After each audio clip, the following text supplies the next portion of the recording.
आणि या बहिणींना जोपर्यंत आमचं सरकार आहे तोपर्यंत लाडक्या बहिणीचे पैसे मिळतच राहतील।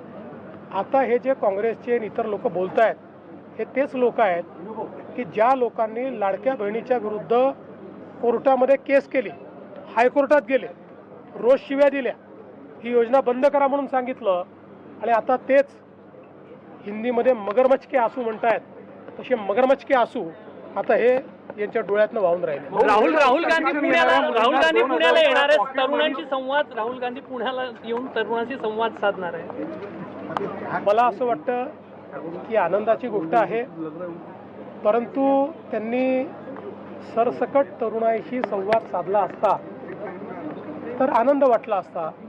पण माझ्याकडे जी माहिती आहे त्यामध्ये काँग्रेसच्या नेत्यांच्या द्वारे संचालित जी महाविद्यालय आहेत त्यातल्याच मुलींचं रजिस्ट्रेशन करायचं आणि त्यांनाच तिथे आणायचं अशा पद्धतीचे आदेश आहेत। पण ठीक आहे, त्याही आपल्याच मुली आहेत, त्यांच्याशी संवाद साधला तरी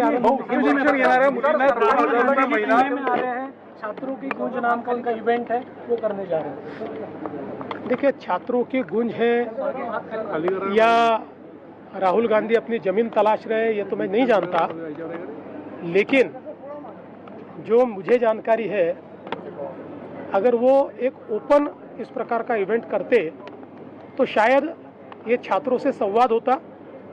अभी पूना और पूना के आसपास जितनी कांग्रेसियों की संस्थाएं हैं, शिक्षा संस्थाएं, उन संस्थाओं की ही लड़कियों को रजिस्टर करना इस प्रकार का आदेश दिया गया है।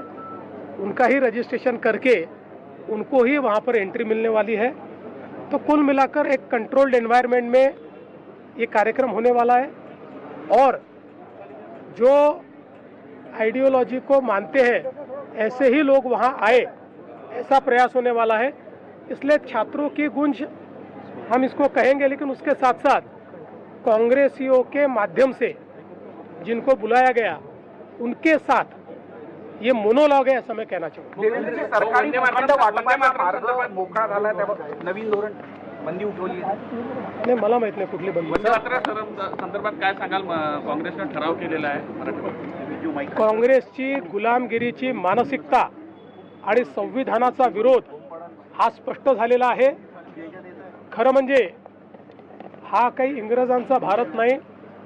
भारतरत्न डॉक्टर बाबासाहेब आंबेडकरांनी संविधान तयार केलं, या संविधानाने लोकसभा आणि राज्यसभा पार्लमेंट तयार केली आणि या संविधानाने सांगितलं की संविधानाचं पालन म्हणजे काय, तर लोकसभा आणि राज्यसभेने तयार केलेला कायदा हा पाळणं म्हणजे संविधान पाळणं आहे। आणि आता त्याच दोन्ही सभागृहांनी घेतलेला निर्णय काँग्रेस म्हणते आम्ही मानणार नाही, संविधानाशी हा द्रोह आहे, भारतरत्न डॉक्टर बाबासाहेब आंबेडकरांच्या विचारांची हा द्रोह आहे आणि खऱ्या अर्थानं गुलामगिरीची मानसिकता हे अजूनही इंग्रजांच्या गुलामगिरीच्या मानसिकतेमध्ये आहे। ही गुलामगिरीची मानसिकता आहे, मतांचं लांगुल चालन आहे आणि खऱ्या अर्थानं या देशाचा जो विचार आहे त्या विचारांची हा द्रोह आहे।